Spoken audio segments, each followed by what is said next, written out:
روحانی رابطے کا یہ طریقہ آپ کو اندرونی سکون اور روحانی ترقی کی طرف لے جاتا ہے۔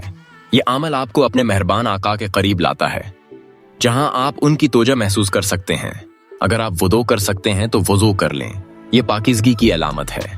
اگر بیماری یا کسی اور وجہ سے وضو ممکن نہیں تو کوئی بات نہیں، بغیر وضو کے بھی یہ عمل کیا جا سکتا ہے۔ الساتھ ہے، اگر آپ بیٹھ سکتے ہیں تو بیٹھ کر کریں، ورنہ لیٹ کر بھی یہ وظیفہ ممکن ہے۔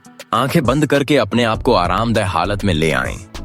تصور کریں کہ آپ اپنے زمانے کے مہربان آقا کے سامنے موجود ہیں۔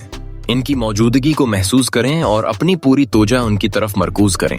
یہ تصور آپ کو روحانی طور پر مضبوط بناتا ہے۔ آہستہ آہستہ وظیفہ پڑھنا شروع کریں۔ یہ عمل آپ کے دل کو سکون اور روح کو تازگی بخشتا ہے۔